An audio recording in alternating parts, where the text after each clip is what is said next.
This is Tim again from Dimmdrive.com. I'm going to show you a quick video of a side-by-side comparison of loading two World of Warcrafts at the same time.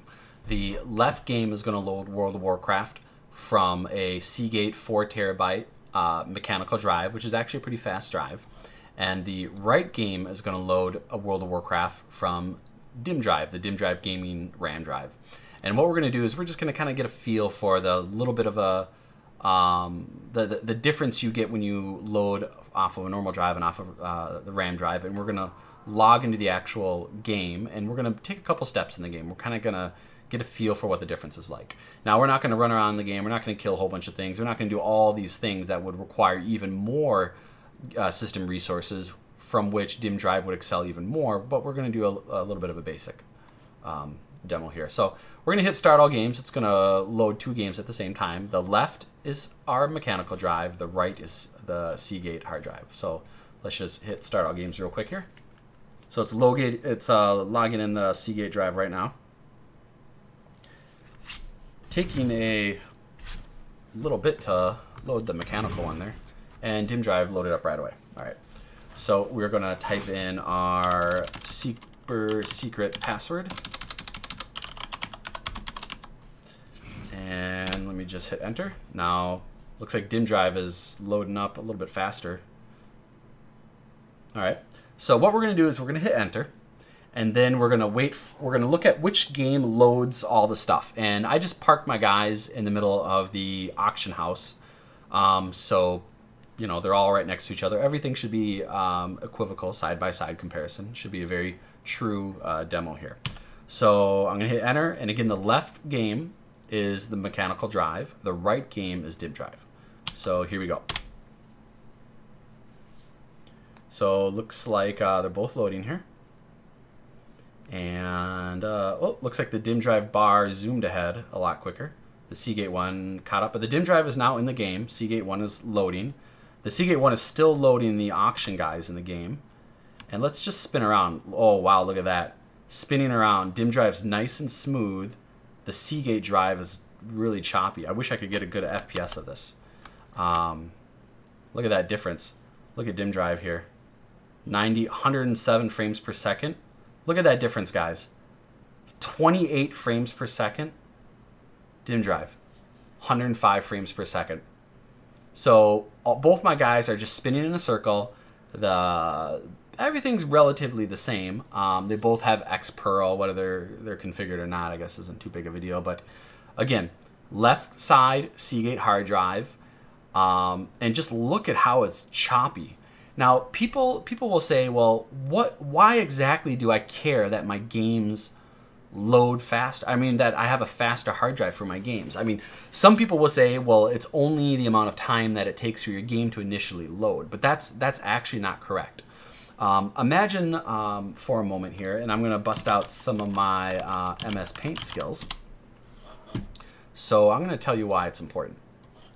So you have, essentially at the very top, you have your CPU, and I'm probably going to embarrass myself here, and you have your GPU. Your processor, like your Intel or AMD processor. Your GPU would be like your NVIDIA or ATI graphics card. Now imagine right here you have your hard drive. Or your Dimmdrive. DD. Okay, so let's put a little thing around here. So your game exists right where this black arrow is at. That's where your game is at.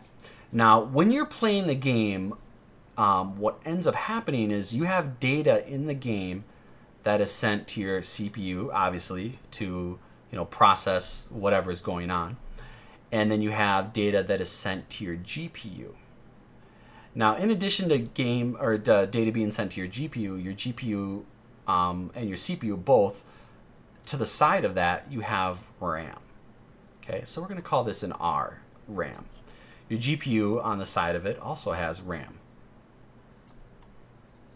Most GPUs will have maybe between 1 to, I'd say, 2 or 3 gigs of RAM. For your CPU, your system RAM, that can be, 4 to 32 or even more.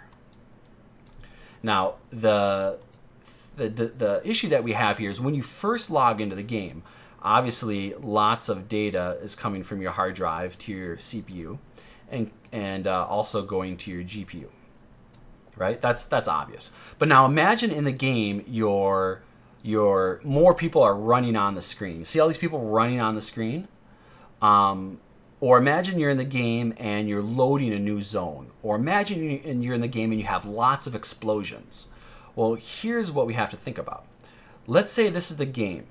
The game is, let's call it Garb. Just a random game. Garb game is 8 gigabytes. Whoa, that's pretty bad. 8 gigabytes in size, right? And of those 8 gigabytes, let's say 6 of them, 6 gigabytes of that needs to go to your GPU, and specifically your GPU's memory, right? Let's say of those the 6 gigabytes, let's say there's graphic files for explosions, for helicopters, for monsters, or whatever.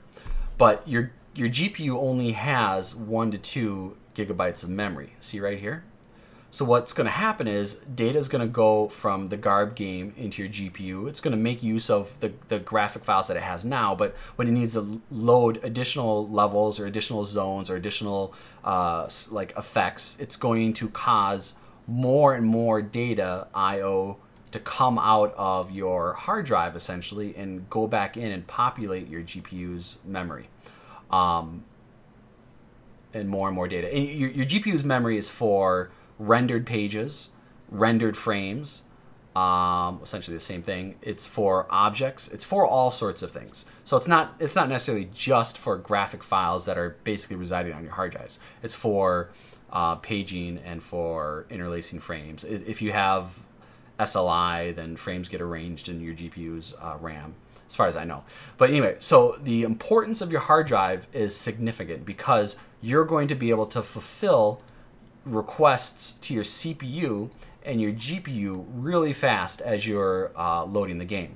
Now imagine you're not able to fulfill the requests that your CPU and your GPU are making, and those requests are loading things like wooden beams, character armor, and things like that. If it can't load a request for a graphic file in the game, the graphics card is not going to be able to process and render that particular graphic, and your FPS is going to drop. That's from a severe nutshell. That's how it's going to work. And so we're actually going to see that in theory. We're going to see that actually in play. So we're going to go back here to World of Warcraft. Now remember, the game on the left, this game here is my platter drive. The game on the right is Dimmdrive. Now remember, the game on the right loaded faster, and again, we're just going to spin around in the game. Just going to spin around. Look at how the right game is smooth and fast, and like everything is vivid. You don't feel like there's a big choppiness. The camera is actually zooming in and out. As I go over the steps, you can kind of see the camera's kind of playing with us a little bit. It's nice and smooth. Let's take a look at our FPS as well. Where is that here? Our FPS, it's dropping down to 80, 94, 106. Basically, it's maintaining FPS in excess of what our sync is on our monitor, which is 60. So we're gonna always have a nice, smooth 60 frames per second. Really, really nice.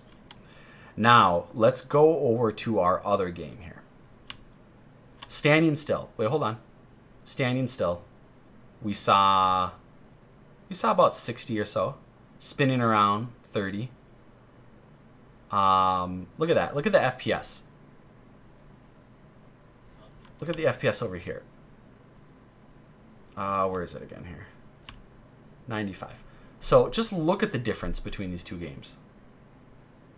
I mean, what does that feel like to you? That is just a very bare minimum example of what the difference is when you have everything operating on a very fast drive. Now we're going to do a little test here. Follow TimLockB. We're going to make one of my warlocks follow the other warlock. And we're going to run out of the inn and just get a feel for what the FPS looks like.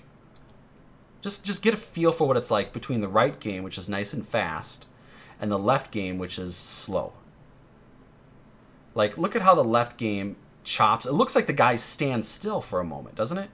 It looks like he's standing still. It's just not as smooth. Let's try to move around a lot more. It's just not as smooth.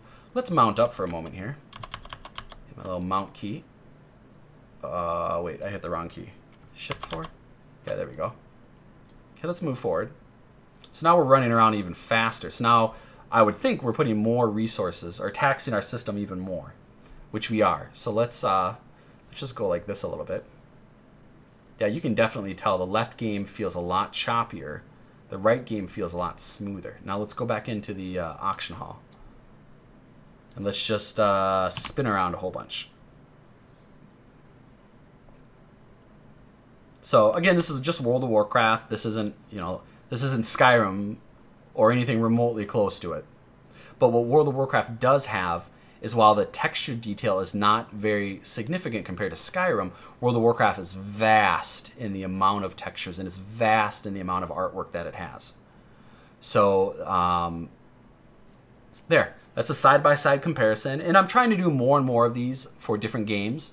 But again, I don't have every game in the world, and what I'd really like to hear is feedback that you guys have. So for those of you who are using Dimmdrive, please post on the Dimmdrive forums and tell me how games load for you. Tell me how it is when you run around in the game. Tell me how it is before and after you use it, and just give me feedback. And if you have any ideas to make Dimmdrive better, please let me know. The program is being released the middle of September, so it's brand new. I've had a lot of fun using it. I've been using it myself for the last couple months as it's in development. I'll add features, make a little tweak, and I'll stream sometimes World of Warcraft. I'll play BioShock and multi-box between 5 and 10 accounts at the same time. It's a lot of fun. So anyway, this is Dimmdrive side-by-side comparison. Hopefully you guys can see the importance of disk I/O, not just loading the game, but when you're actually playing the game. So thanks for watching. Here's my little picture again.